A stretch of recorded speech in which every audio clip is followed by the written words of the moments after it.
What's going on, y'all? It's your boy Vic. Welcome back to another Unsponsored Talk podcast, episode number 2. Yep. Yo, it's your boy Dre with the Unsponsored Talk podcast, where we're pushing the lines outside of just the clothing industry. But before we get into our special guest, I want you to do 3 things: like, comment, and subscribe. Yeah, don't forget to like, comment, subscribe, guys, for sure. Like, definitely. So today we got a special guest with us. For those who don't know her, I'm going to just go to introduce you. We have Amy Amador, who is Dallas USA Fit Games NPC Bikini overall winner. So shout outs to her. Appreciate you, Amy, for being here. Thank you for waking up. You know, and I know it's early up in the morning. I know we up early with it, but you said you was up since 4 a.m. So that's actually a good thing, right? That you were already up. What were you doing up at 4 a.m.? I was actually supposed to wake up at 3, but that didn't happen because someone shut my alarm off. But 4 o'clock is usually what I try to aim for. But I had clients to train this morning, and I was supposed to do my fasted cardio. So now, since I didn't do that, I have to do it after my workout today. Okay. So, but you wake up at 3 Typically, every day? Yes, I'll wake up around 3, between 3 and 4, and do my fasted cardio. If you wake up at 3, what time do you go to sleep? I went to sleep at midnight, so I don't get much sleep. What? But That's crazy. That's wild. Anyways, man, so you guys heard it. We got Amy Amador here. So she is USA Fit Games for the Dallas show. It was June 17th? It was June 17th. And she's also our newest signee to the Unsponsored brand. So shout outs to her. Thank you to her. So Amy, talk to me. Like, going from, we'll get to your title in a little bit, but I want to talk about the journey, right? I want to talk about the journey first. Going to the gym, picking up the weights, was it like love at first sight? Was it something like you picked up the weights and you were like, this is what I want to do. I want to bodybuild. Talk to me. Walk me through what made you fall in love with this sport. We call it a sport, right? Yes. Okay. Yes. I wish that was how it happened, but that was definitely not it. My first time going to the gym was actually like my first date with my husband. I don't know why he took me there, but he did. And I had never been in a gym in my life before. I was never competitive. I never played sports in high school. Like sports, I was the most uncoordinated. No, nothing.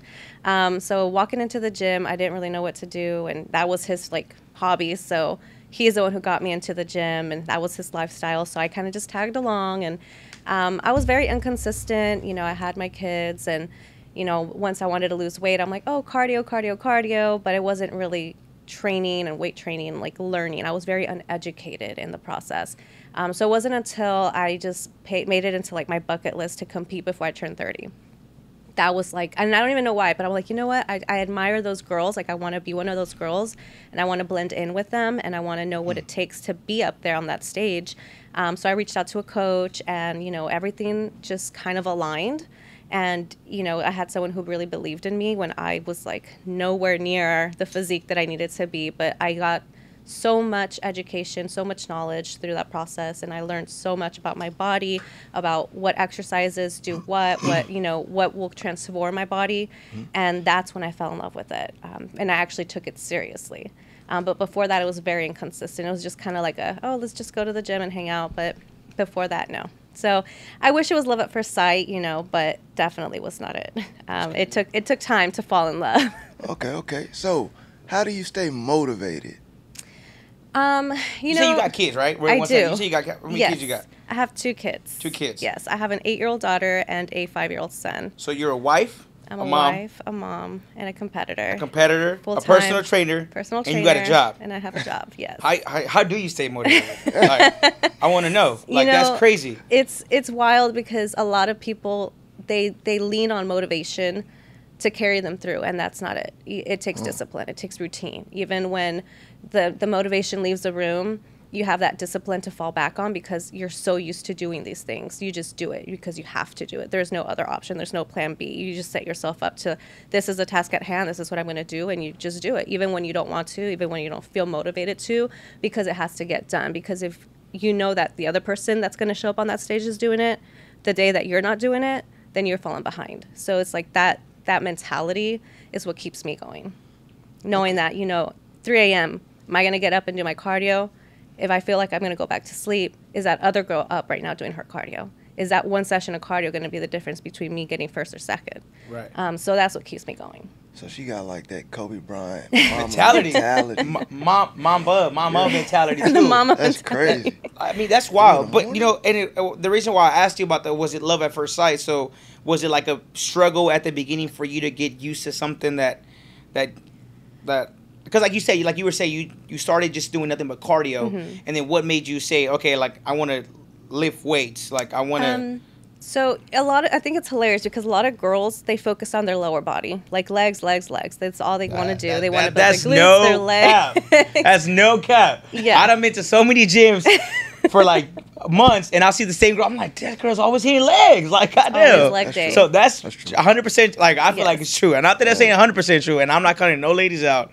Y'all are free to do whatever y'all want, right? That's good that you guys are even at the gym. But I feel like that's a very interesting pointer, though. But anyways, continue. So with me, unfortunately, I married someone who hates doing legs. So I never did legs. I would always do upper body. I would always do back, shoulders, triceps, biceps. And, you know, he's always been the one to train me prior to me getting a coach. So my upper body was already developed compared to my lower body. So, you know, once I started coaching and training, we focused mainly on my lower body because my upper was fine. I think I had like one shoulder day out of my whole training session. My first prep, my coach was like, you're good. Like, just do this and you're good. And honestly, I feel like because of that, I just had to balance out my legs with my upper body, and I was already where I needed to be. And I think out of most of the girls on stage, even my first show, I had pretty good upper body development compared to most girls because, like I said, most of them don't focus on that, especially in bikini. But now it's turned into that where you want, you know, and it's all about balance, but they are wanting bigger shoulders, bigger upper bodies. So it's kind of like a curse and a... Okay. What do they say? A curse and a blessing? Yeah, curse and a blessing. Facts. Yeah. So how do you balance all of this? Like being a mom, working a full-time job. Yeah. I was just about to ask you. You brought up balance, and I was like, right? I mean, because you have to know, like, crazy. How do you know, like, what to give what time at a certain point you're in your life where you're doing all this stuff? Like, so how? Yeah, answer Dre's question. Like, how do you manage to balance? You know, as much as you would like to have balance in a prep, there really isn't. When you're in a prep, your mind is on prep. Like, if you want to give yourself a break, that'll set you back. If you want to have a social day, a social outing with your friends, that'll set you back. So there's, as far as like social life, so any social events, any like holidays, like I didn't celebrate my 30th birthday. I didn't have cake. I didn't have a meal. The nicest thing I had for my birthday was a black coffee with like 1 pump of sugar for vanilla. Because you were on prep? Because I was on prep. I was 2 weeks away from show. And that was my 30th. Like, who doesn't celebrate their big 30th? But my mentality was focused on the win, on what's at hand, not, my birthday. Right. But it's not easy for sure. And I think it does take a lot of understanding. And I think I've learned from my first show compared to my second. The first time around, I was not aware of what I was doing. I didn't know how to balance anything. I didn't know how to, split up my time correctly. And you're very hangry. You get a girl who, hasn't eaten, is on very, very low calories, very low carbs, exercising 6 times a day, doing cardio every day. You get a very unhappy female. Right. So So you get very cranky. Speaking of that calorie stuff, I have 2 questions.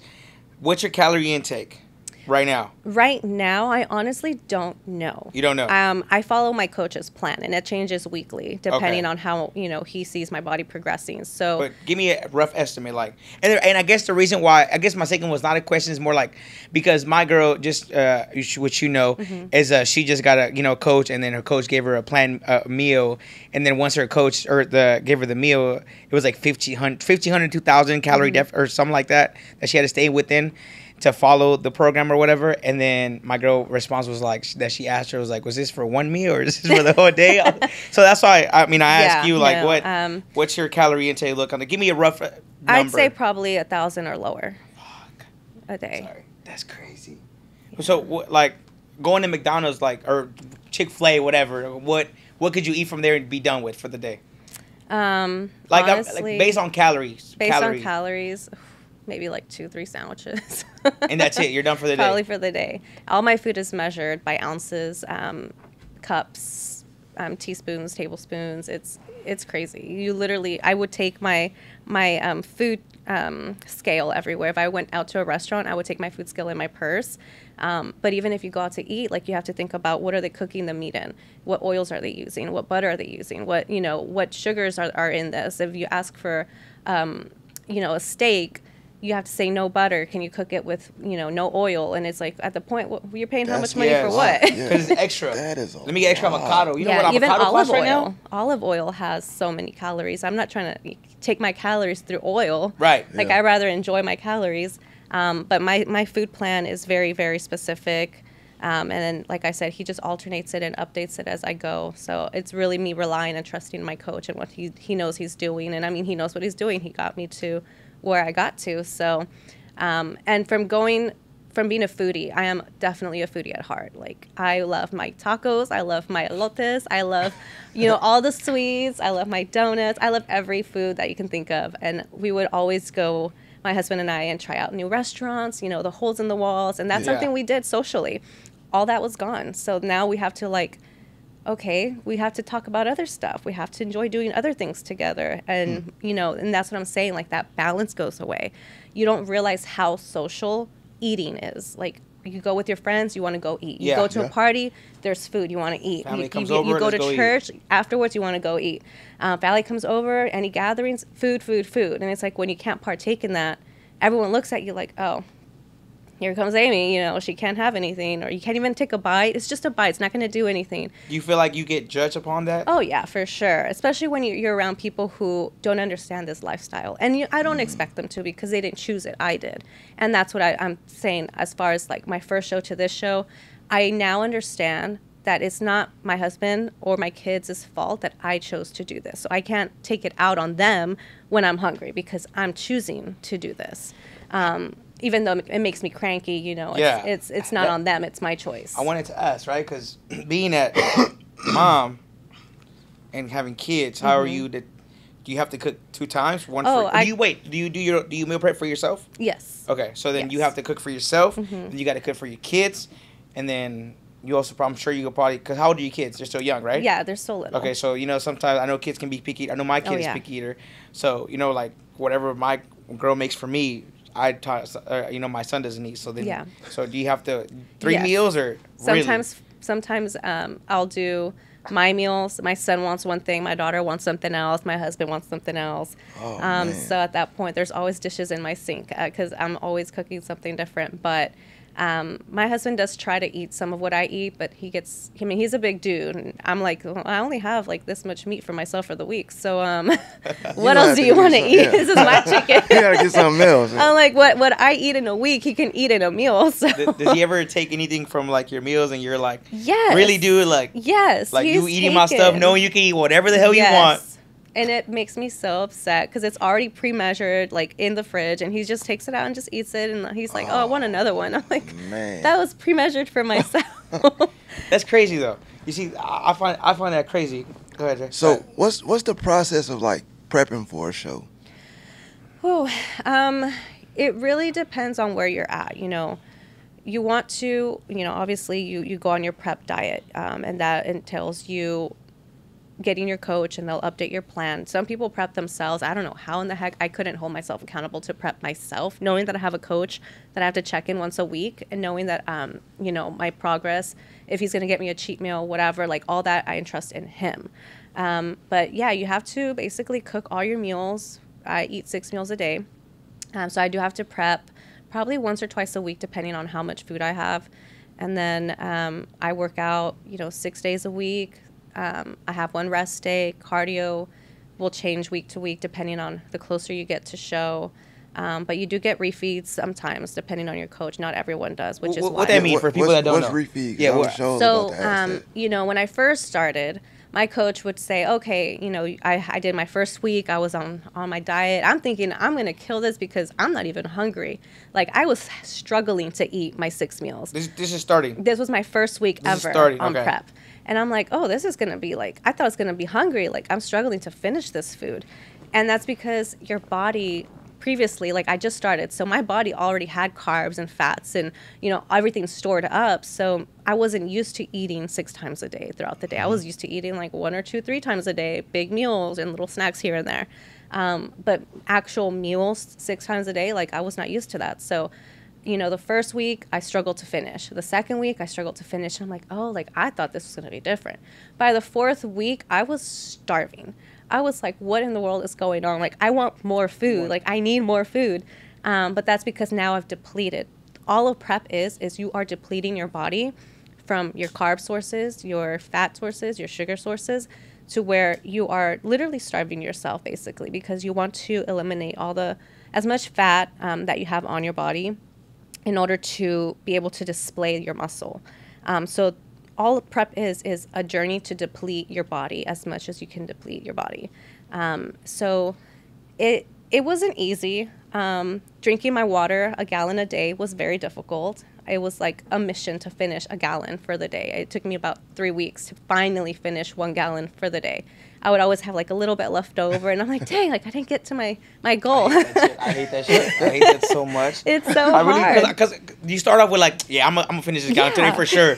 And then you always have like either little or half, and I'm like, yeah, tomorrow for sure though. Yeah, and then it's like, I'm gonna finish this today. I saw, you know, because we got the gallon, so I was like, I used to carry the gallons, and now what I've been doing lately is I just been buying like the like a big, it's like a 1.5 liter water, and I try to like at least drink 3-4 of those. You know what I'm saying? Which is, I don't know what a gallon equals.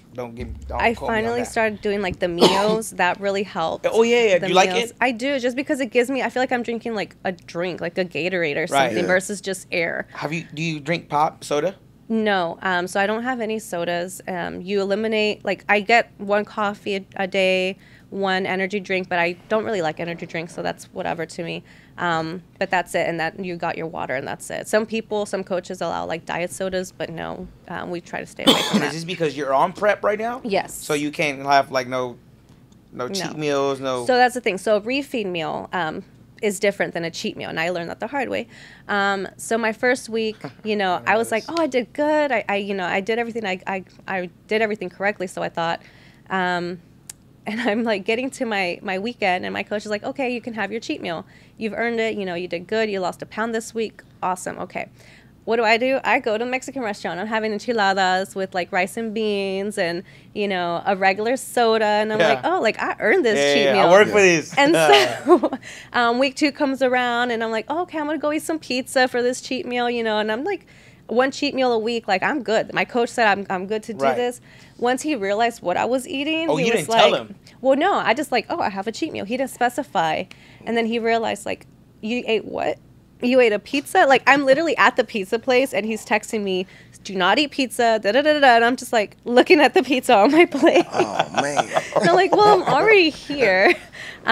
So it's different. A refeed meal would be, like, a protein, like a burger. I can have, like, a hamburger with, like, sweet potato fries because I'm using those carbs. I'm using that protein. Or pasta with protein, like chicken Alfredo or something like that. And if I'm going to do a soda for a cheat or a refeed, I would do like a diet Pepsi or something, Coke which Zero? is ridiculous because the longer I went without soda and I had a diet, I literally was like, oh, I'm sorry, you gave me a regular. And they're like, no, that's diet. And I'm like, what? It tastes so regular to me. Like insane because I can't tell the difference anymore. I used to drink soda. I'm about to, October I'll be one, or actually, in October I'll be 1 year, no more, like I have cut out soda since the beginning of the year.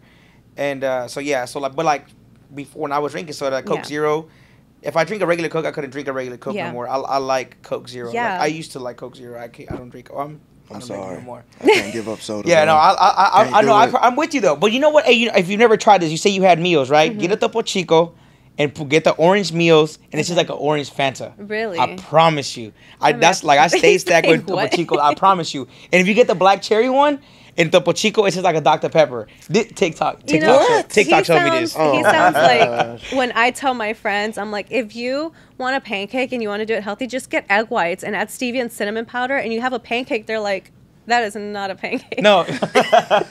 no. But I'm so serious though. This Topo Chico hack is crazy, bro. Like you gotta try it. Like, do you like Topo Chicos? I do. Yeah. So Yeah. and then put the orange meals on there. I promise you, it tastes like an orange Fanta. All right, bro. I'm telling you, right, we go to a house after this. telling I got I'm loaded with Yeah. them things. But you know what? When you stay away from actual sugar, like your taste buds change. Yeah, crazy. And it's crazy how you can like pick up like a regular soda. It tastes so syrupy. I can't do regular sodas. I would prefer diets, which before I'm like I could never do diets. Like that's so gross. Like what's the point? But now it's like, you know, it's too sweet if I do a regular soda. If I'm gonna do a soda, it would have to be a diet. But even at that, like during prep, no, he doesn't really allow that unless I'm doing like a refeed, which I haven't gotten a refeed this prep so far. Which has been hard, but you haven't know, gotten that one refeed, so you haven't not ate a burger. so far, no, Man, because it's crazy. It's been, you know, definitely going from one show to the next, back to back, was kind of, you know, Okay. that So, takes yeah. some time. It kind of burns you out a little bit. Like, how do y'all gauge when you should start prepping for your next show?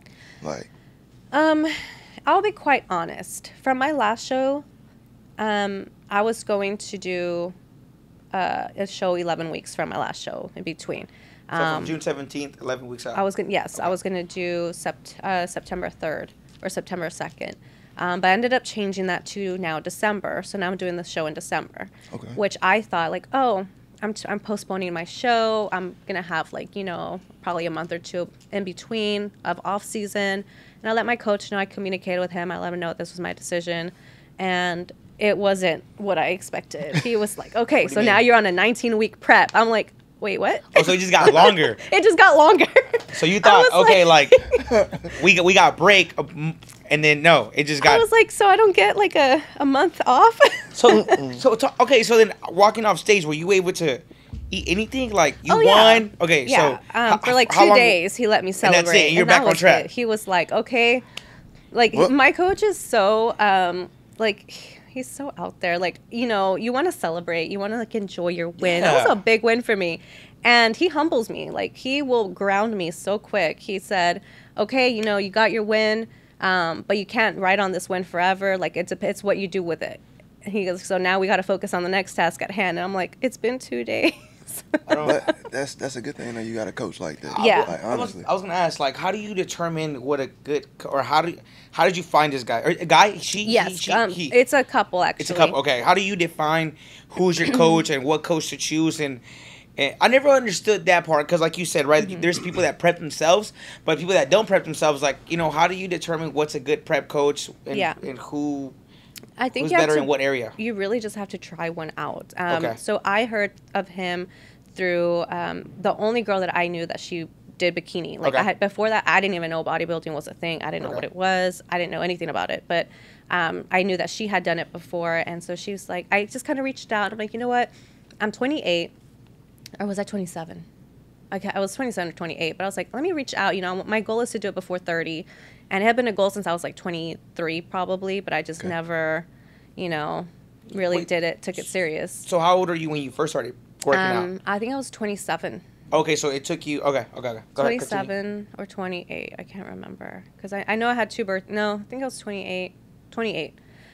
So I reached out to her just to get an idea of like, hey, who do you know? Like, who would you recommend? Who have you trained with? Because she had a lot of knowledge in that area. Okay. And I had no idea of the process of anything. I was like, clueless. And so she sent me a bunch of people, on Instagram. And I was like, oh, okay, well, I'll look at it later. And I was like, I reached out. That was step one. That was my accomplishment for the day. Right. And then I forgot about it. And a week later, she messaged me like, hey, I have this coach that I was telling you about. He's really interested. I showed him your profile. He's interested in training you, this and that. I'm like, oh. I'm like, okay. So then I follow him. He follows me. And then he's like, oh, you'd like to come in for a session or whatever, just to kind of try it out, see if it's something you want to do. I was like, oh, it's kind of far. It's in Fort Worth. I was like, oh, I don't know. It's kind of far. And he's like, well, the first session's free just so you can try it out. And I'm like, oh, free's for me. So I went. Facts. 50 cents or less, free's the best. You heard that? Yeah, I'm talking to you. And so I went and, I realized then and there that I had never truly worked out before in my life. And we did upper body, and I'm thinking I'm dominant in upper body. I'm like, I'm about to just knock this out. It's going to be whatever. I'm going to do so good. I had never felt that pain. I had never struggled so much, as I did that day. And I was like, wow, this is different than what Next I'm level. used to. It's the next level. And my husband, you know, when you work out with your spouse, you kind of tell them, like, no, I'm not doing that. No, I'm good. I'm going to put this weight. And, like, what are they going to do? You know, you don't really listen. Right. Yeah. So he's, like, putting it on the heaviest weights I've ever done. And I'm like, Yeah, it's like... you want me to do what? But at this I point, do. like, I'm not going to look, you know, I'm not going to look weak here. So I was, you know, pushing and doing it. And so I was like, I don't know if this is, you know, I would like to do it. I just don't know if right now is a good time or, you know, when. And he kind of just kept on and kept on. And he's like, okay. So finally he's like, so when would you like to set your date for a show? I'm like, oh, you know, we're probably in January. So I was like, whenever is fine. You know, I'm thinking towards the end, like a November or December show, because it'll probably take a long time. And he's like, okay, let's do June. And I was like, like this June? I was like, are you sure? So he determined how long it was going to take for me, depending on where I was now, how long it would take for me to get to where I needed to be. And he thought June would be what I needed to do. But he thought he could get me there by that point. And that's the trust that I had, because when I started, I was probably sitting at about 136 pounds, which was the heaviest I had been, not being pregnant.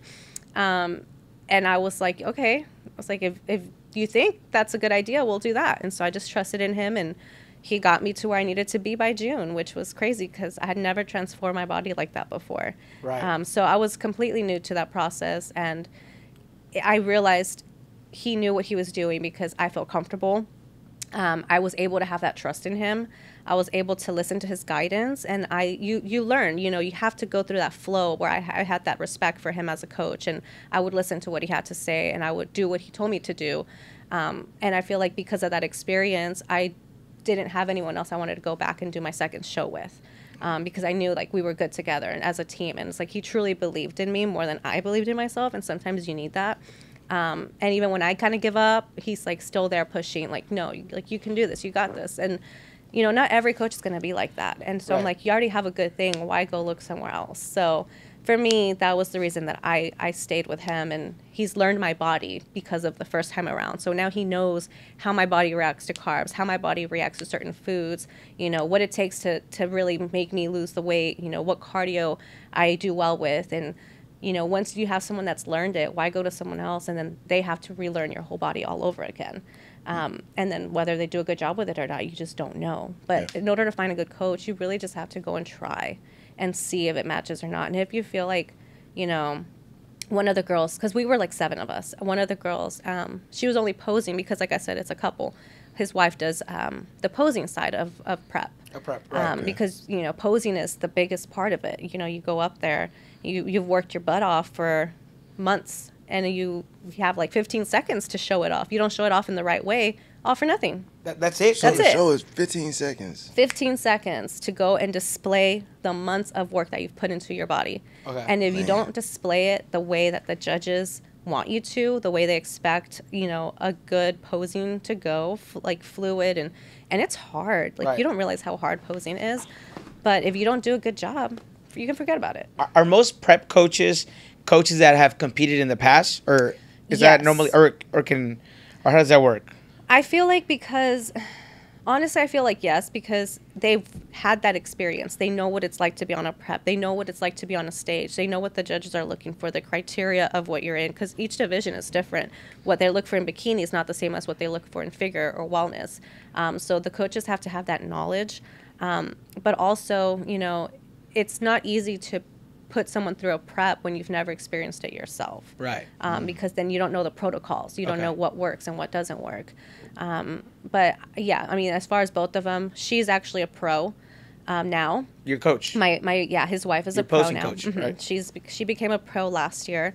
And when I got with her, my first prep, she was prepping herself for, I think, almost like 16 months because she had a baby. 16 months? She had a baby, and she was on a really long prep. I'm over here complaining because I'm thinking like, oh, I'm doing a show in June, and my prep is so long. And she's like, oh, I've been on prep. Like, I'm like, you can be on prep that long? 16 months. 16 And she hit months. the stage, and she just was win, and got her overall that year.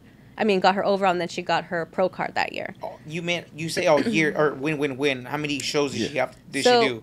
She did. For those who don't know, too, right? For those who don't know, first of all, how many classes is there in women's? So they have bikini, which is, you know, basically all about balance and proportion. Nothing in bikini, no muscle, which is what I do. No muscle has to or can outshine another body part. Like your quads can't be bigger than your hamstrings, your glutes. You don't want anything to overpower. That's bikini. It's so that's all about one balance. Class. Yes. What's class number 2? Then they have wellness. Wellness. What that is? Focusing on your lower body, bigger lower body. Smaller upper body. They don't focus as much as like muscle on your upper. It's all basically lower, bigger legs. Then they have figure, which is what my coach is. She is more on like lats and back and shoulders, upper body. They still need, you know, obviously the definition on the legs, but it's more of the upper body. So it's like bigger muscles for, you know, females on upper. And then after that, they have physique, I believe. Once it gets up there, honestly, I don't look too much into it because they just scare me. Is it something that like moves up to like in weight as well? Oh yeah, I mean for sure. So it starts with bikini and then it just moves up in weight. Yeah, so it's not so much weight though, because I could be, you know, certain weight as someone in wellness on show day, but our weight is distributed way different compared to muscle. Really? Because so they don't really focus on weight. Like there's not a certain weight you have to I thought it was like boxing almost, where like you have to weight in at a certain class, like 135 or something. Where I thought that's how it kind of works. It goes by height, actually. Surprisingly, it goes by height. So they have like bikini will have classes A, B, C, D, E. So basically, A is like the short people. Okay. You know, this height to this height. Class B is this height to this height, and it's like it goes by inches. Like they'll measure you on the day on how. But does everybody get judged up on the same show though? Like, do you just like does everybody get separated by height just so they can see everybody together? But at the end, everybody gets judged on the same. No. So they'll judge you in yours. For example, for your show, June 17th, what, let's just say you were letter A. So you won first place in just group A or the whole group? So I'm actually group B. Okay, group B. So class A would go, there's like, you know, 6 girls that are class A, then they get off stage, then they put my class, that's class B. So I'm between like, I think I think they said I was 5'2" and a quarter, which I thought I was 5'3" my whole life, but apparently not. With some forces on. Wait, weren't you wearing heels at it? Don't you guys wear heels? Well, yeah, but they measure you without heels. Oh, without heels. Okay. Yes, because they want, you know, when you have someone who's really, really tall standing next to someone who's really, really short, it's kind of hard to judge them versus if you have someone that's around the same height as them. Correct. So class B, they had, you know, about 6 whatever girls.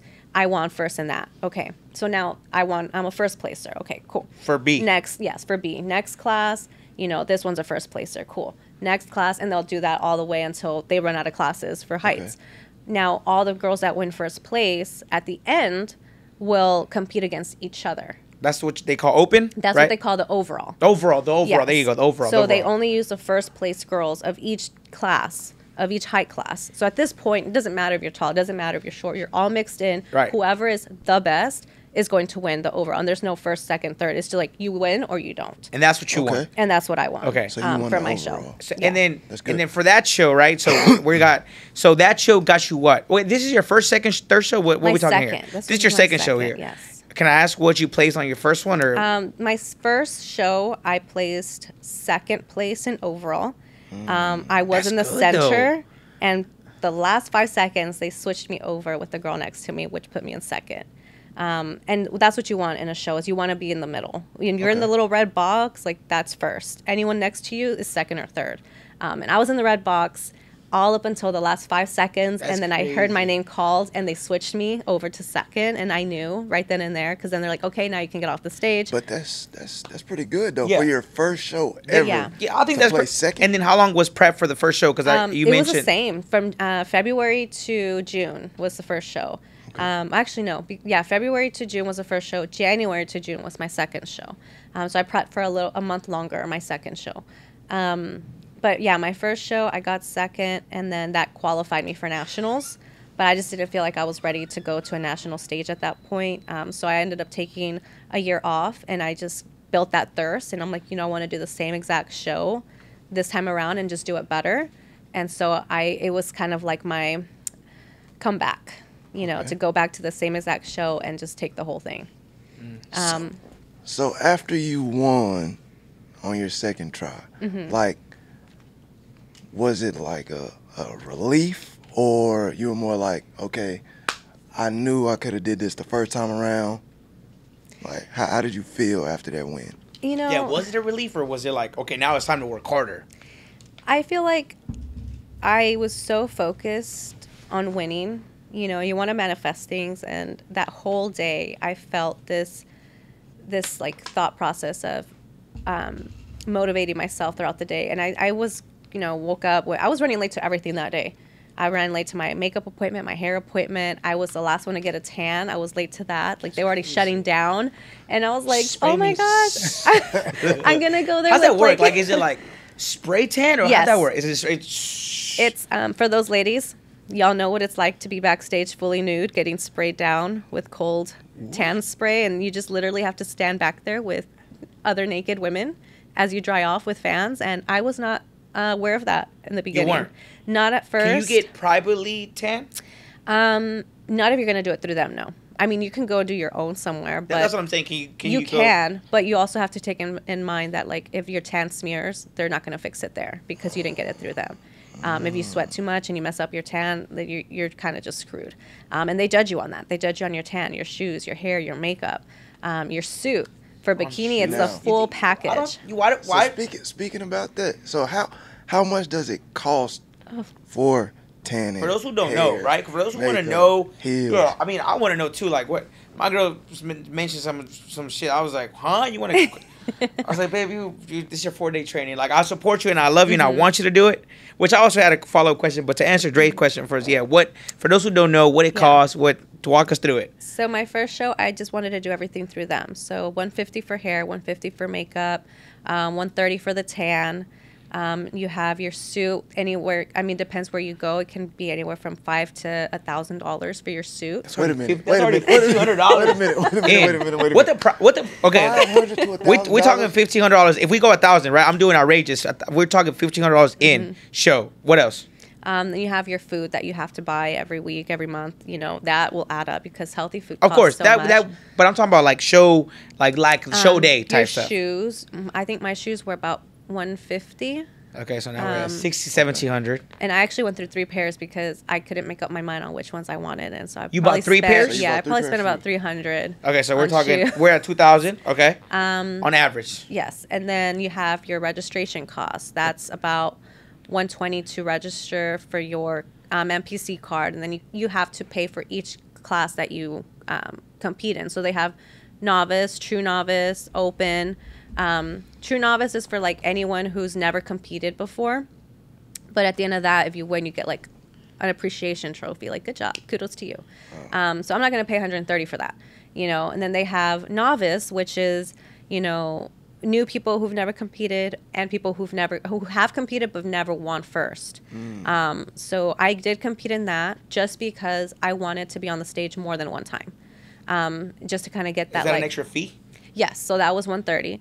And then I competed in open class. Open class is basically anyone's open to go. You can have won, not won, but that's what qualifies you. So unless you compete in open, you won't get nationally qualified. You don't have that shot. Open is the class that you. Open is the class that you compete to win overall. Right. Okay.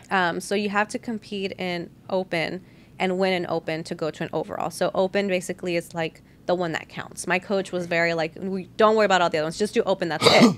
He goes, I don't care about the other ones because they're kind of pointless. I mean, for the experience, great. But if you want to get qualified, the only one that you can get qualified through is open. And so I still did novice just because I said I wanted to get those nerves out and like get that time on stage. You wanted stage time. You I wanted wanted just to stage shine, time, right? yes. Like you work your butt off. Okay, so and then what because else? Because 15 seconds and you're done. I wanted at least 30 seconds. Facts. Okay, so 2,000. Okay, what else you got? Is that everything? Would you say? I would say that's about everything, unless you're like, in the Airbnb because you want to stay somewhere close to that. You know what? I've actually one of my the girl who I know, Brittany. Shout out to her, loving person. She owns a gym in FXB, and then she did a show in Arlington, and I'm like, it's 40 minutes away, 30 tops, but they got an Airbnb like literally right at the center, and so is it just that you don't want anything in your way to just mess it up? Is it just that you want to just be so focused on the show that you want to just stay around there? Yes, and also like you got to realize, like show day, I woke up at 4 in the morning by my coach. Like we all stayed together our first time because it was like 7 girls. We all stayed together. We all got woken up at like probably 3:45 or almost 4 a.m. And he's like, okay, get in your bikinis. Let's do the check-ins. He's trying to see who needs to drink what, who needs to eat what the protocol is going to look like for the day to get us ready. Then we have to go to our makeup appointments and our tanning appointments and our hair appointments. All this before we go backstage. So it's a lot of preparation for that day that goes into it. So if I were to, be home, it just saves me on time. It saves me on stress. You cannot stress that day because the slightest stress will like set you off. Like it can inflame your stomach, or you can retain water. So it can really mess with you if you stress. So he had us take like shots of tequila, just straight tequila. What that do? So that dehydrates you, actually. Oh, you know what? I've heard that. Isn't it, instead of like taking diuretics, you take like some certain ounces to dry you up or something like that? Okay, I've heard of that. But you have girls who have not had alcohol in months, who are teeny tiny and get drunk, and right? get drunk off one shot. We were wasted. We were walking to the venue. It's like what, like 2-3 ounces of like alcohol. Yeah, I've heard that. I've never understood. Yeah, we were definitely drunk. But why not just take diuretics? And it's because he wants to make sure we are at the absolute leanest that our body can be, but also as dehydrated, because you want to eliminate as much water between the layers of your skin and your muscle. So basically, the day of the show, I could grab my skin and it would be like this. Yeah, I've seen that. I just think it's. I mean, I think bodybuilding is definitely one of the underrated sports. And if I have a question, why do you, if you have any intake, why do you think that is? Like, why isn't bodybuilding as big as? I feel like bodybuilding is one of the best sports there is. Like, you're taking care of your body. Mm-hmm. Like, you're trying to, grow your muscles to as much as you can, pushing yourself, dedication. I feel like people that are athletes, and I'm not trying to take away nothing from no great athletes, like that are out there, but like, I feel like people that play basketball, soccer, like, their diet is not as strict as you are. I feel like their discipline is there, you know what I'm saying? But I feel like bodybuilding is very overlooked. Mm-hmm. Personally, do you have any intake on that, on why that could be or what it is? I definitely agree. I feel like even today, even with social media, I feel like now it's way more popular than it was in the past. Right. Yeah, now more than ever. For sure. Because of social media influencers and everyone's trying to be a bodybuilder. But, you can tell the difference between who really is a bodybuilder and who just wants to look and act like one. But it's not all fun and games. Like, it's a lot. It's a lot that goes into it mentally, physically, time-wise. But I would say, because you don't really win anything. Right. Like, what you win is more mental, and I wouldn't say, like, unless you go into that pro level, even what you win, though, it's not a lot of money. Like, you invest so much money, and a lot of people say, oh, so what do you win? Like, you win a lot of money after? I'm like, that's what I've always wanted. That's one thing I don't like, right? But before I cut you off, I want you to continue on, like, why do you, like, what is it that brings that I'm going to do it whether there's no money? Like, what says, like, this is what I want to do. Why not anything else? You know what I mean? Like, you're $2,000 in at a show. What's the price from it? On that show, let's just say. Yeah. What's the price? You get money? I mean, you get a trophy. You get a job well done. Home? You get to keep your trophy. It's not about the trophy, though. Like, and every bodybuilder will tell you that. It's not about that trophy. It's about every single day that went into earning that trophy. It's every single day that went into hitting that stage. It's all the mental battles you had with yourself when you didn't want to wake up in the morning, when you wanted to cry at the gym because you just didn't have it in you to do another cardio session, and you still pushed through it because you realized how strong your mental can be when you push it to be that strong. And it's in the discipline, and like, you get to really learn a lot about yourself. And so that's why they say if you don't enjoy the journey and you don't enjoy the process, it's not for you, because it's not easy. Nothing about it is easy. You develop so many different things, and a lot of things that bodybuilders don't talk about is after the show. I'd say it's probably harder than prep itself after a show, because you are now going back into your lifestyle, but you're still wanting to maintain all your hard work. So your relationship with food has been a certain way for so long that now you don't look at food the same way. You don't, you want to eat something, but you feel like, oh, I shouldn't. Or no, this will hurt me. Oh, this will make me gain weight. a lot of body dysmorphia is created. Unfortunately, you know, even when I was, you know, I had a 6-pack, I would look in the mirror and I'm like, oh, I need to still lose fat here in this area. I still have too much fat in this area. I'm not stage ready. I'm nowhere near where I need to be. And you have what they call prep goggles, basically. Everyone else will be like, oh, like, you look so good. Like, you look great. You look amazing. And at first, you do start to kind of like let it go to your head, like, oh, I got this. I look good. Everyone's saying I look good, which is important. That's why I say you need a coach, because your coach will humble you real quick. Like, he pulled us to a side, and he was like, look, people are going to tell you look good. People are going to tell you that you look amazing. You know, they see your hard work, this and that. Don't listen to them. Nothing they say matters. What matters is what those judges think on that day. So just because you're here now doesn't mean you're there where you need to be. So it's like, oh, okay. Right. So, you know, you get that reminder. Humbleness, would you like? Yeah, he grounds you, definitely, because you've seen your body transform into probably, like, honestly the best shape your body will ever be. But it only lasts a day or two. Like, it's not sustainable. It's not healthy. And Right. like understanding that you need, it's body building, and a lot of people don't focus on the building. You need to get, you know, bigger. You need to gain weight. You need to gain fat in order to build muscle. But because you're so used to being so lean and so small, you want to stay that way. And anytime you get bigger, you're like, oh, well, now I'm fat again. Oh, I've gained too much weight. Oh, I don't look good anymore. But that's the building part. Like, you have to have a good off season as well. So it's a lot that goes into it. That Right. bodybuilders, like, it's a good sport. Obviously, I love it. I love the journey, but it is not an easy one. So what I'm hearing is that the win really is the journey. It's not about the prize. Mm-hmm. It's not about the trophy. Yeah. It's not about the money, if there was any involved. The win, I really feel like it's the journey. Which, I mean, I understand. I hear you. Like, that's why I say, like, I really think bodybuilding is very overlooked. Like, why isn't, you know, like, these big companies out there sponsoring these events? Like, you know what I'm saying? Like, there's no big, you know, companies, commercial companies right now, like, you know, any of the big ones, you know, any sport athletic brand that you can name, think of, there's not one of them that I know, to my knowledge, you know, endorsing these shows, right? Like any of the shows that I've heard about. Yeah. So coming off stage, go ahead, Dre. Go ahead. No, I don't want to cut you off. Go ahead. Do you plan on being an Olympian competitor? I was just about to ask that, because I wanted to ask. I'm like, how many shows do you have to prep for? I was just about to ask that. So this being my second show that I just won, that qualified me to go to nationals. And because I got the overall, I now feel more confident than I did getting the second place to go to nationals. So the goal this year is to get to hit the national stage in December. And if you win first, depending on the show, first or second placing, I don't know this show if it's just only first or if they do first or second, but if you win first or second in your class, you get your pro card. Okay. And that's the goal. For your second show? For this show in December. So the goal for this show is to get my pro card. Okay. For this December show. So you win nationals, you get a pro card, and then that's when you can. And that's when you can compete as an Olympian, as an Olympic competitor, as a competitor, a professional competitor. Okay.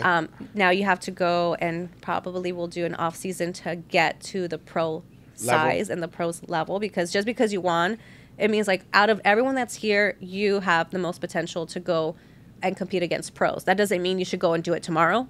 That's not what they're saying. For the following show. Yeah. So a lot of people will take a break and like a good off season where they're really like eating still. They're still on their diet. They're still eating, you know, obviously they increase their food, but they're focused on building and getting all the right details so that they can go and do their pro debut. Once you go to a pro show and you win that, that's when you get qualified to go to compete at the Olympians. That sounds like a boxing training. Yeah, that's what I'm saying. So then how many? Okay, so then we're talking for those who, and this is for those who don't know, right? Women, guys that, or maybe, let's just talk women, right? That want to compete. Like, so to starting off, you have to go to one show and do what? You have to get your nationals or get qualified for nationals. Yeah, you go to an amateur show, you get qualified for nationals when you win. You go to the national show, you get your pro card if you win, and then at that point you compete at a professional show. Like my show in June, it was pro and amateur. So they had the professional bikini girls go. The one who won, she is now going to go to Olympia and compete there. But you have to win that. So if you don't, like if I don't win this national show, then I would have to start over, basically. So you go back to ground zero all over again. Then you got to win this show. And then back to get my qualification. Because the qualification only lasts a year. So I would have a year to compete at nationals and win before my qualification is gone and have to go back to as an amateur and win again to compete at a national show. Do you think and get that's qualified. fair? Yeah, You think that's fair judging? Because like, I mean, it's just. Do you think that's fair judging? I think so. You think so? I think so. Everyone is capable of putting in the work. Right. Who shows up that day, I don't know who's going to show up. What they're going to look like, I don't know. Am I going to be the best? I'm going to try my damn best to be the best. But I can only go as far as I can go, and after that, it's not in my hands anymore. Right. What do you feel show day like? I mean, we're talking about Excited. you're in front of despite the seeing the women, like how many girls show up? Because you like that, for example, that show you said was pro and amateurs. Yeah. How many women are there? Just like It you're depends looking on around. the shows. There's smaller shows. The one I did was probably one of the bigger ones. It used to be Europa. They've changed the name. Yeah, they changed the name. Yeah. But that was a good sized show, which is why I wanted to go to that one. There's local shows that are smaller. In return, they're easier to win because there's not as many competitors or not as, they're not very well known. But if you really, really want to be the best, like you want to make sure you're going up people that are at that level too, you don't want to just go and take a lollipop from a baby. Right. Just because it's easy. And So you wanted the big challenge. I wanted the challenge. You really you wanted it all. Yes. So it just depends on, I'd say, location. I think Texas is known to be like one of the biggest bodybuilding states. People fly from other states to come to Texas.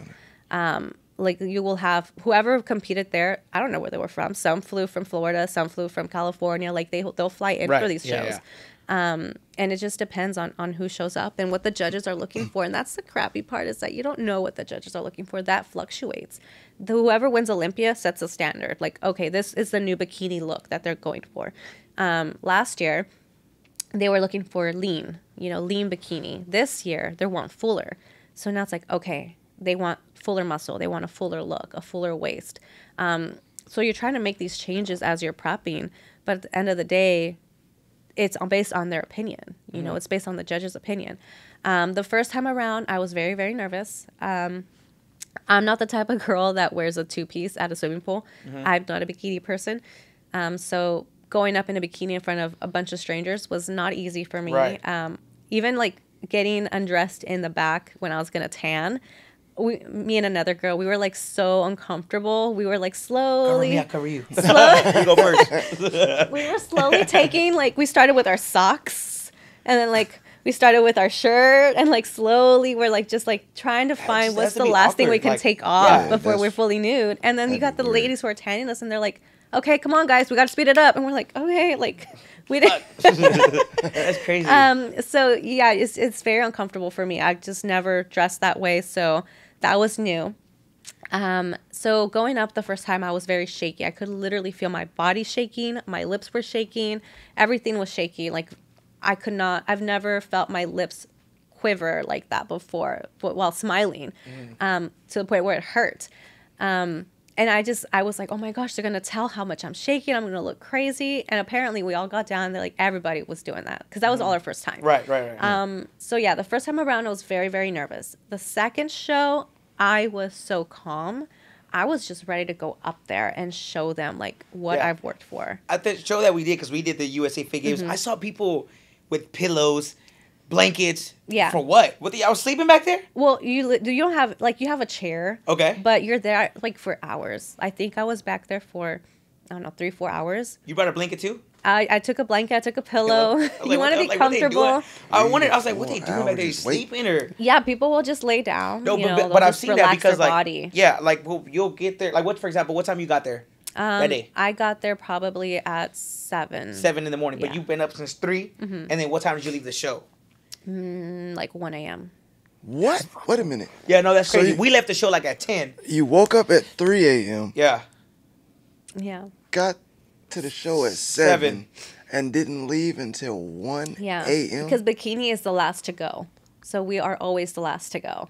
So the man. overall, like at that point, I don't expect anyone to go. My kids were already asleep in the audience, and I was like, just let them sleep, just wake them up when I'm on stage. So by the time that they announced the winner, and I did the interview backstage, and they were literally kicking us out because everything was closed already. Like they were like trying to clean up, and they're like, okay, well, like, can we just take pictures? They're like, no, like everyone needs to leave. So yeah, it was past that time. Dude, let me ask you this, and going back to the overlooked about the bodybuilding, do you feel like bodybuilding should have like why isn't bodybuilding one big association, right? Like why isn't it BBBA, Bodybuilding Association, like like the NBA, or certain leagues, MLS, all that good stuff? Why did, like you mentioned, there's so many other shows and little shows? Do you feel like bodybuilding, if it became like an association, it would be bigger? Maybe. I mean, I know it's big, and that's how I want to talk. Because I know you have the Ronnie Coleman show, you have the Arnold, and you have the Mr. Olympia, and then you have like all these big shows. Yeah. But like, why do you think that is? Like, why didn't you think like these people should just come? Do you feel like it would be better if all these people were just like, hey, scratch all this, scratch all that, we're doing one big association, and then it will fall in a different category and make it like an actual legit. More, not that it's legit. I'm not saying legit, more like just like an actual association. That's what I'm trying to say. Do you feel like it'll be better judge, better, just better everything? Or honestly, I don't know, because there's some shows where anyone can be a judge.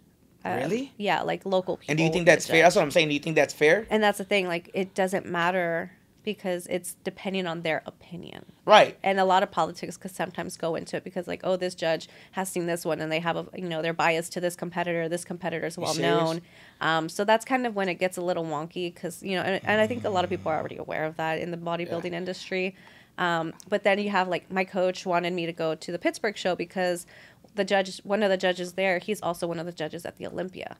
So if you look good and you win at that show, he's going to remember you for Olympia. He's a familiar face. Exactly. Yeah. He's trying to put you in his head now. That's strategizing. When you go, that's what I'm saying. Yeah, like strategizing, like put it in her head now. Couple years from now.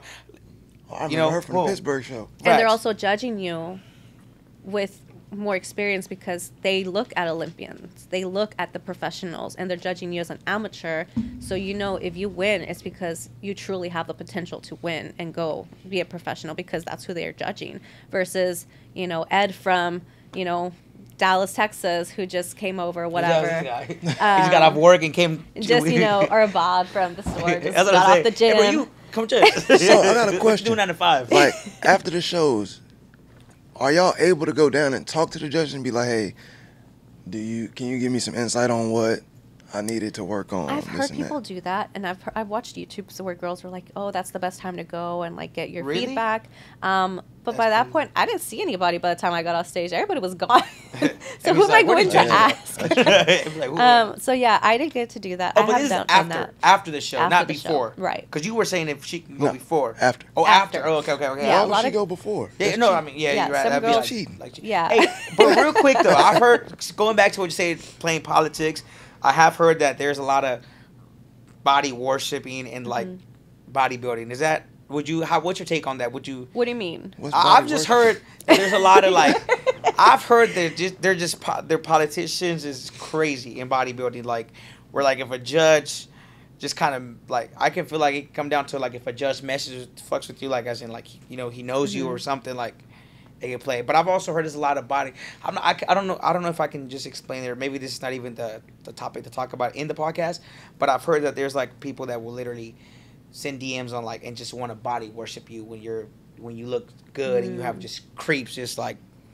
I mean, as far as the judges, and as far as just in general, like when it comes to bodybuilding, I mean, I feel like that's obviously already a problem now in society with just creeps like I'm confused though. What is body worship?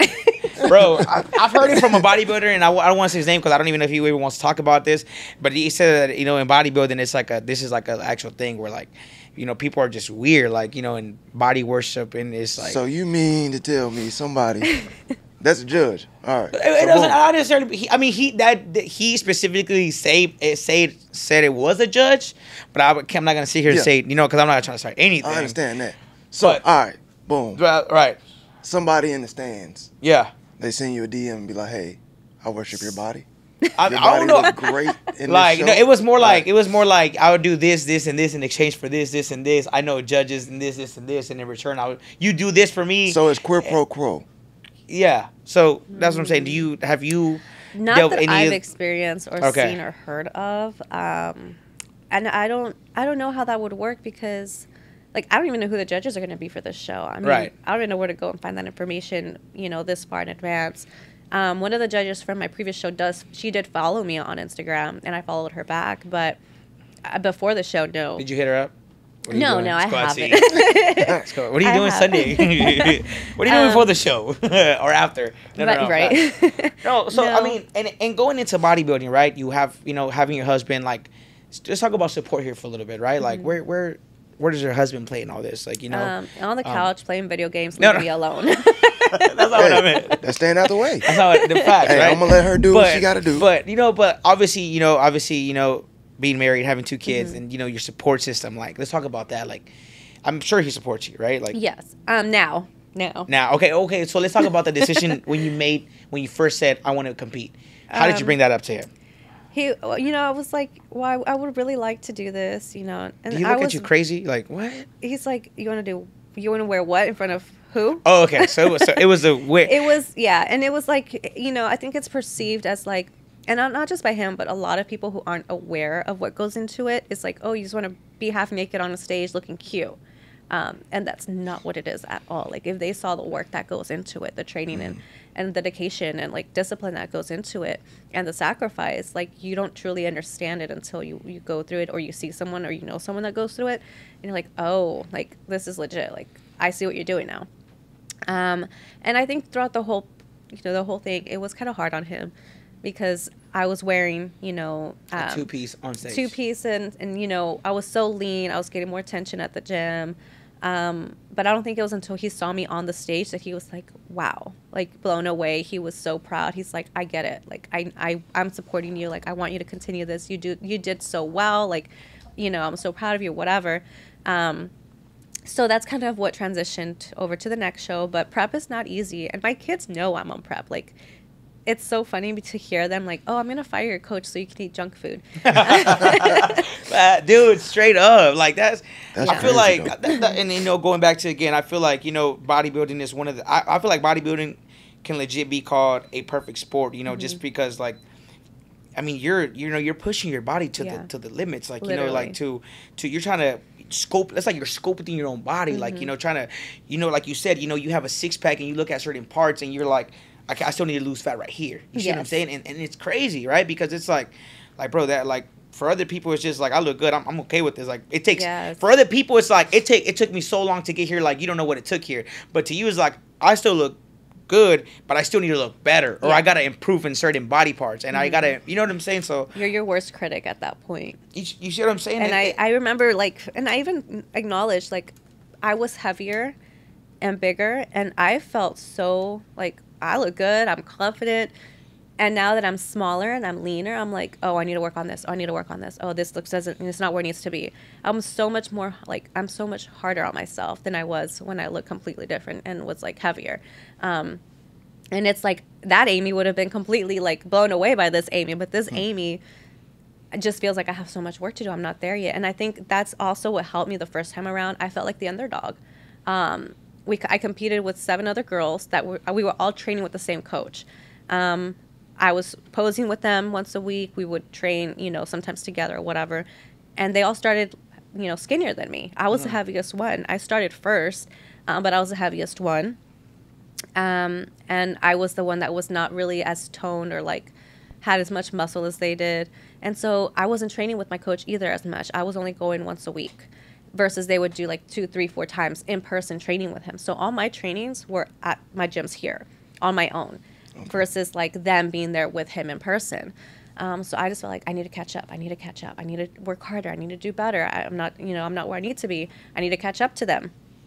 And that was my whole prep the first time. I just felt like I was the underdog. And before I knew it, I look around and I'm just like, wait, I'm here. I look good. I'm here. I'm not as behind as I thought I was in my head.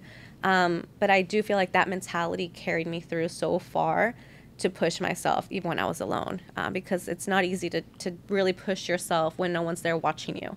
And that's when the real work was taking place, was when nobody was watching. Nobody knew that I was at the gym. Nobody knew what I was working on, what I was doing. I wasn't recording my, my workouts. I wasn't there being pushed or yelled at or anything by anyone else. It was just me by myself.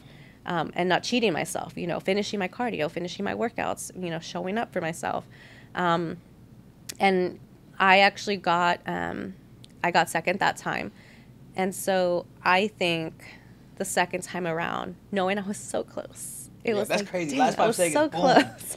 It's like getting the 3-pointer, last 3 on the buzzer beater. That's crazy. You know what I'm so saying? Like close, that. Like yeah. we're up 2 and then boom, So, lose. speaking of recording yourself working out, like, how do you feel that, you being a competitor, weightlifting competitor, how do you feel about these influencers? Because you did mention earlier, Yeah. you could tell it's a real bodybuilder who just acts like a bodybuilder. So, Yeah, how what's you your feel intake about on that? that? Can it get annoying? Like, 'Cause I ain't gonna lie to you. I get tired of seeing these I mean, online. I do too, man. Basketball But I do tournaments. too. But I'm gonna Aggravating. agree to disagree with you on that, only because, like, to some people, this is a job. Nah, bro. Influence it. Like, no, but like it's certain people you can look at and be like, bro, you never really played basketball. Oh, okay. You're talking about like, okay. But you I see out what you're here saying. teaching Yeah. these kids. I know somebody Hey, actually. 35 dribble between your legs, then go behind the back and what? No. Facts. Yeah. No. I I think said, it's go ahead. different though, because I can tell when someone hasn't actually competed or they're not really trying to focus on that. But to know that their focus is on eating healthy and going to the gym at 20-something years old, that's freaking great. Like, at our ages, I think we're just hanging out at parties, eating hot Cheetos and, Yeah, true. at the Yeah, gas that's station, true. whatever. That's true. Like, they're promoting a healthy lifestyle. Right. They're promoting, balance and something that, we don't typically see in America because of Yeah. everything that, all the fast food and everything. So, do I think it's annoying? Sometimes it's annoying at the gym, but it's not the worst thing they could be doing. Especially when they're on the weight. I'm trying to get my sets in over Yeah, here. exactly. You I was wanna- gonna- You I'm know trying what to I find for a word. noticed? Guys are now on the hip thrust machine. When did that happen? No, I'm like, I'm not doing. I am not doing this in the gym. I promise you. I don't care how many plates I put on. I promise you, I'm not doing no hip thrust at the gym. I'm like Me personally, I mean, waiting for the machine to open up, and it's guys, and I'm like, what the heck? that's crazy. When did this happen? That's- When did they start doing glutes? Hey, whatever. But I hear you on that though. So let's talk about this. The hip thrust machine help with your bounce, man. Nah, It help with your I'm good balance. on that. man. I'll probably do it private when nobody there. Just But telling you. I want to ask this, right? So, and this is for kind of almost to wrap it up here. Mm-hmm. But where's the consistency come from? What keeps you going? What gets you out that bed? Why do you want to do this? Talking about, that there's no really much money involved, and it can be when, become an Olympian or at a pro level position. But, at this stage, it's like, you're pushing yourself so much. And this is, so you can tell the viewers, the people, like, why is it worth putting yourself through all this, and what's your why? What gets you out of that bed in the 3 a.m. in the morning, ready to get your day started? There's a feeling when I won, and I knew my kids were watching. And I knew that they saw the whole process of, being annoyed that their mom's always at the gym and, like, everything that I eat or can't eat or whatever. But when they held my trophies at the end, like, they were so proud. They were showing them off. They're like, look at my mom's trophy. My mom won. Like, she was telling her teachers. She was telling their friends. That's awesome.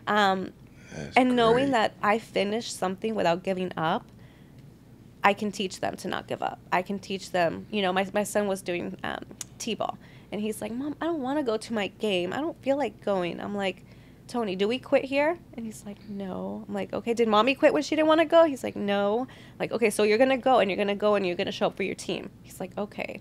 So, That's what's up. I had cool. never been able to do that before because I was never competitive in anything. But to finish it through, to see it through, and not give up on yourself, like, I don't think I could. And I almost quit last prep. I was so close, like 3 times. And my coach backstage when I won, he looks at me, he was like, you almost quit on me 5 times this show. And I was like, looking at my trophy, and I'm like, yeah, like, this, I would have not won Did you this. cry? And you? I know you cried. You You could- had to I cry. did. I teared up. Was this the emotion behind the? Yes, for sure. Because Like- it's like I was so close to not having that moment. because of a bad day or a bad week or some, you know, life happens. Life happens. And you push through it. You just keep going. And, you know, you either dwell on what's going on or you still go to the gym because you still have to invest in yourself and take care of yourself and use that as an out. And it's like one thing after another kept happening during that prep. And I was like just so ready to throw in the towel. And he was there. He's like, every time I wanted to just fall over and just like quit at life, he was like, you know, think about it. Sleep on it. Let me know. Let's talk about it tomorrow. And I'm like, but I'm telling you right now, I'm quitting. Done. I'm good. I'm done. And the next time, I'm like, no, like, he's right. Let me go to the gym. Let me keep going. Let me keep pushing. And I feel like that's something you have to have in a good coach, like for them to know that you are going to have weak moments, but they're going to know how far to push you because they know your potential, even when you don't see it. But also my competition gets me out of bed because, like I said, you want to show up on that stage and you want to be the best. And knowing that those girls are putting in the work, I'm not the only one going through a prep. I'm not the only one preparing for this December show. Correct. It depends on how bad do you want it. Exactly. And so I'm like, am I going to let someone else outwork me? Am I going to let someone else, you know, win because I didn't want to show up for me? I didn't want to push hard. I was too tired. So that's what kind of keeps me getting out of bed in the mornings. And like, even when I don't have those, like waking up early, especially when I don't sleep a lot, it's not easy. I'm the last one to go to sleep and I'm usually the first one up. You know, I still got the kids to get ready. I still have to work. I still have to get my meals together. I still have to show up at the gym after. And, you know, it's a lot. And showing up for my clients. But I think when I do have those moments, and I've spoken with my coach about it, he's like, text me in the morning. Let me know that you showed up for your cardio. Text me when you wake up to do your cardio, you know, and he holds me accountable. Big time. And so it's like, oh, crap, now I got to send a picture. Now I got to be there. It's like, I guess I'll get up. Right. So, you know, even when I don't have the motivation or discipline to do it at times, because sometimes it gets really hard, I have someone holding me accountable that I know I have to do it. I have no choice but to do it. Otherwise, they're going to know, and then I'm going to be, like, ashamed, and I'm going to be like, oh, I didn't go. Yeah. No, I hear you. So, yeah, it helps. It helps to have people holding you accountable. My husband is not one of those people. My husband is like, let's go get tacos.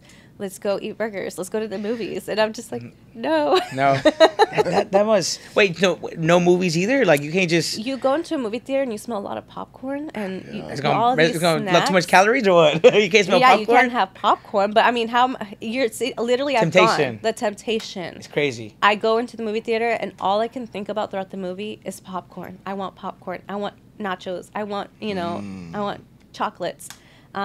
And I don't even know what I watched because I'm thinking about popcorn the whole time. Right. So I try to stay away from temptations as much as possible. What would you say is one of your biggest battles going through prep? Not driving to the donut shop every morning. Really? Is my biggest battle. And it's funny because off season. I had some yesterday. They were very good.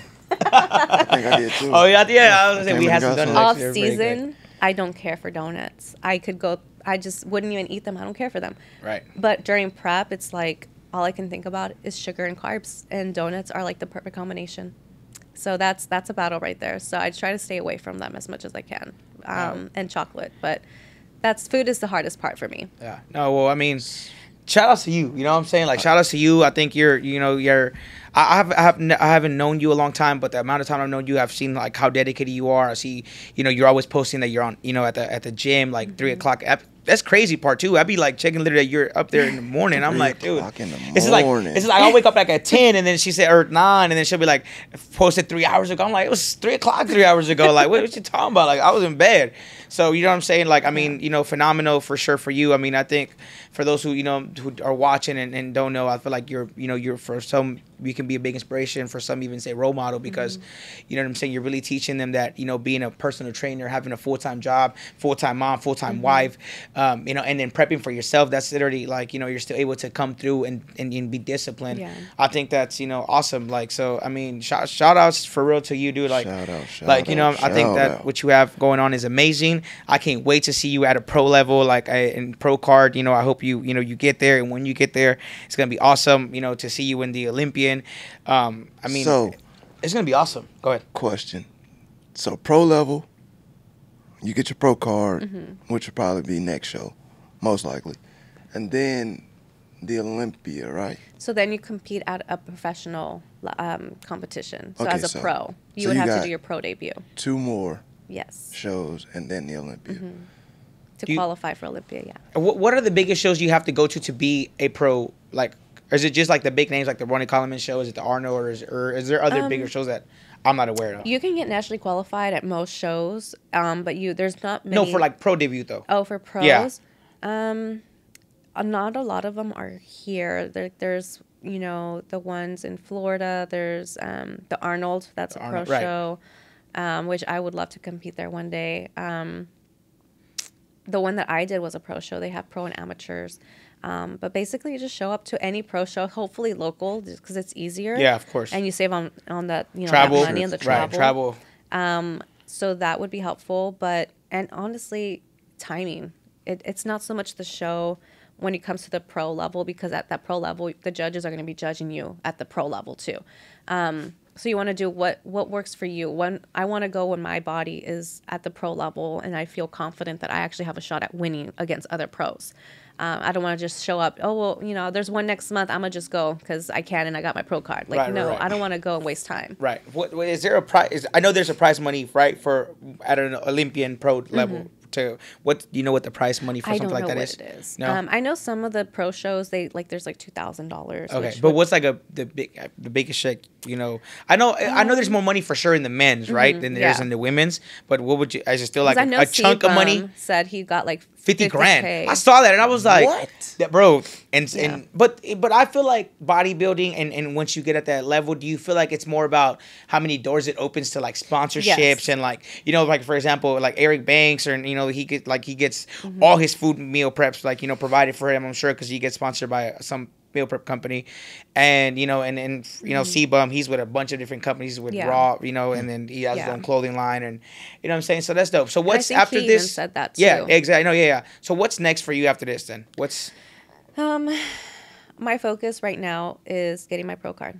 Like, I'm not seeing or looking beyond that, because that's my next obstacle. That wall is so big that there's nothing right now standing in between that way, or like I'm not focused on what's after that. Like, get there, do this, and then I'll worry about the next thing. So we gonna manifest this now. facts? Future Yes. Olympia. Miss Olympia. There you guys have it, guys. We got Amy Amador in the house once again. Amy, thank you for. Is there anything else you want to say before we wrap it up this podcast? I would just say, to you moms, don't give up on things that you think you can't do, because you can't do them. You just have to find a way, because where there's a will, there's a way. And, never believe that you're not capable of reaching your goals, because only you can determine that. I'd say awesome. that. All right, well, there you guys We have it, guys. Shout out appreciate to Amy Amador one more time. Appreciate you for coming you. once again. Shout out my man Dre, bro. Appreciate you Always, as well. always. Always, we here, man. Don't forget, again, like, comment, subscribe. And then this podcast should be uploaded sometime next week. Amy, appreciate you again one more time. Thankful, Really dude. do And I just appreciate can't, wait to see what the future has for you. Future Olympian. I hope we see you up there for sure. And it's going to be dope, man. I know your support system is strong, and, we support you 100%. And, we've talked about that, you know what I mean? And, yeah, man. So without further ado, it's your boy Vic checking out. It's your boy Dre, man. Hey, I appreciate y'all for watching, and thanks again, Amy. Thank I really you. appreciate Yo, that. Thank we you out, guys. yo. Appreciate it. Let's go.